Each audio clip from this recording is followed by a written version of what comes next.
নমস্কার বন্ধুরা, সবাই কেমন আছেন? আশা করি খুব ভালো আছেন। আপনাদের আশীর্বাদে আমিও খুব ভালো আছি। কাকলির আরেকটি নতুন ব্লগে আপনাদের স্বাগত জানাই। সকাল সকাল আজকে চলে এসেছি বাগানে, আপনাদেরও নিয়ে এসেছি।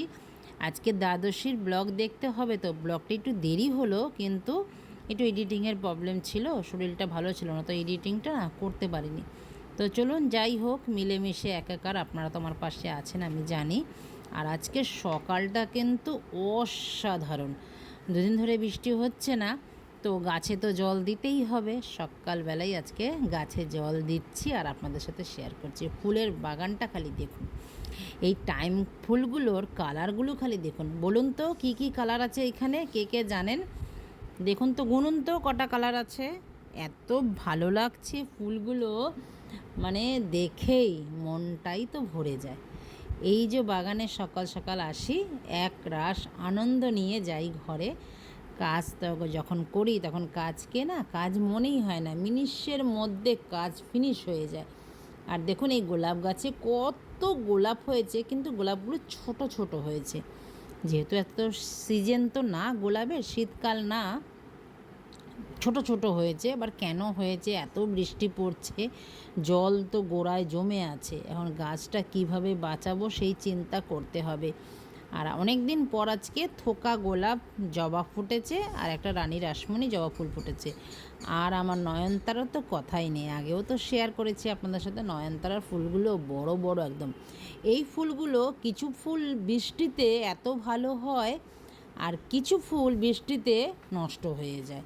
মানে কি ভগবানের সৃষ্টি বলুন তো, মানে যে যেটা চায় সে সেটা কিন্তু পায় না, এটাই। আর এখানে দেখুন নীলকণ্ঠ ফুল, আজকে যেহেতু সোমবার, বাবার বার, একাদশী তো করেছি, দ্বাদশী আর সোমবার, আজকে শ্রাবণ মাসে চতুর্থ সোমবার, আর একটি সোমবারই আছে।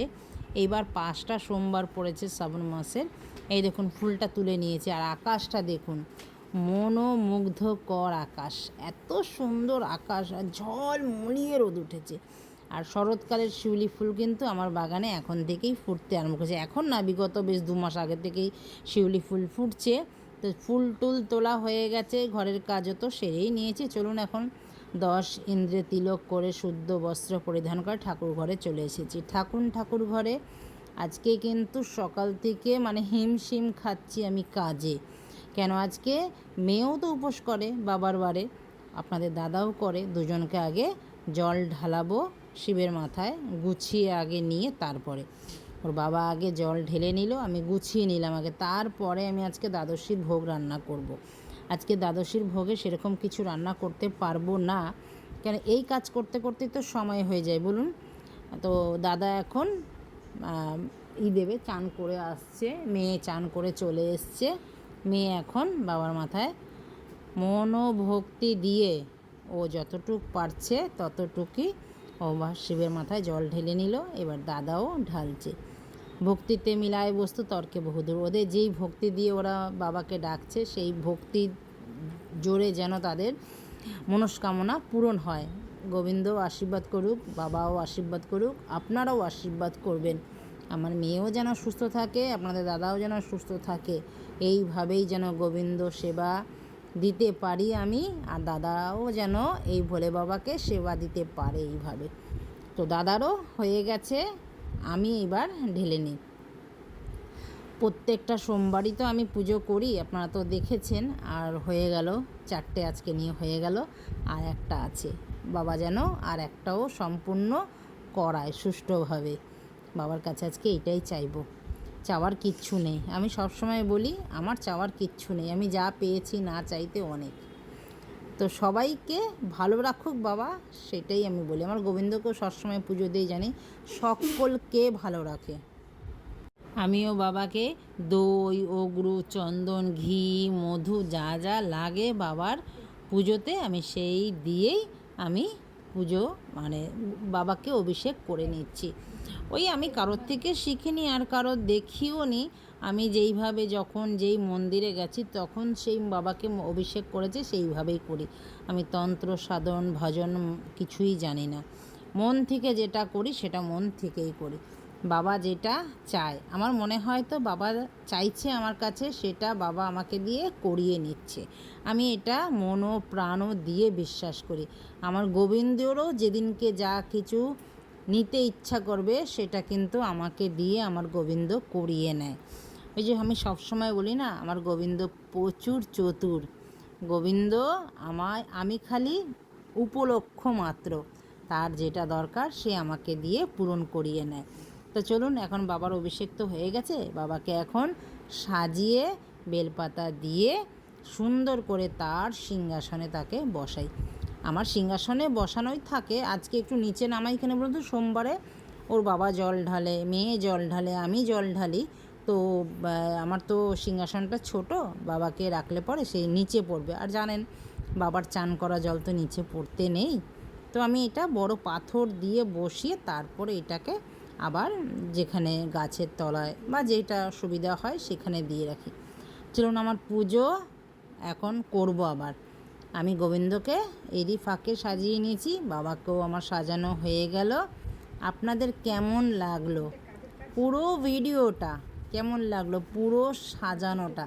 আজকে আমার গোবিন্দকেও কিন্তু সুন্দর করে সাজিয়েছি, একদম সুন্দর করে, বেশ ভালোও লাগছে। আজকে গাছেও না অনেক ফুল ফুটেছে, তুলেছি দেখেছেন। আর এই জবা ফুলটা তো খুবই ভালো লাগে, ঠাসা গোলাপ একদম। তো ভোগ তো রান্না হয়ে গেছে, এবার লেবু পাড়তে এসেছি। পুরো মানে এই গাছের লেবু আমার এত গন্ধ, মানে কি বলবো, দেখুন এত বড় গন্ধরাজ লেবু। আজ যে গোবিন্দর ইচ্ছা হয়েছে আমার গাছের গন্ধরাজ লেবু দিয়ে তিনি সেবা নেবেন। তো তাই আজকে আমি এই জোটাতে পেরেছি আমার গোবিন্দর জন্য পায়েস আর দই, এই নানা রকমের ভাজা, আর একটু শশা ছিল ঘরে, তাই দিয়েই এখন গোবিন্দকে ভোগ দিয়ে দিলাম। এবার আরতি করতে থাকি সুষ্ঠুভাবে। আরতির পর আপনাদের সাথে দেখা হচ্ছে। কেউ যাবেন না কিন্তু, সবাই গোবিন্দর মঙ্গল করবে। পারলে ভিডিওটাকে শেয়ার করে দেবেন।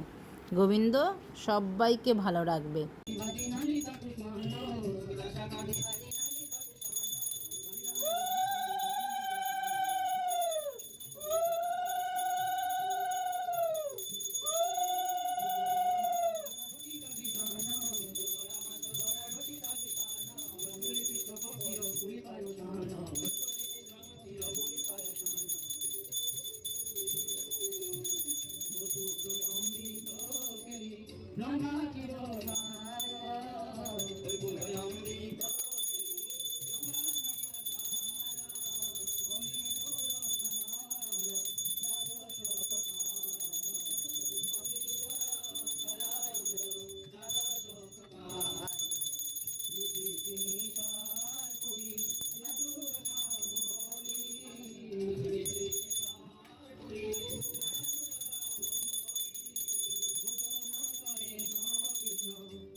সুষ্ঠুভাবে আমি আরতি সম্পূর্ণ করতে পারলাম। এখন গোবিন্দ একটু বিশ্রামে থাকুক, তারপরে গোবিন্দর ভোগ নামাবো। তো দেখা হচ্ছে আবার নতুন একটি ব্লকে, নতুন কিছু নিয়ে, নতুনভাবে। সবাই ভালো থাকবেন, সুস্থ থাকবেন। ভিডিওটা যদি কোথাও ভালো লেগে থাকে আমার পাশে থাকার অনুরোধ রইল।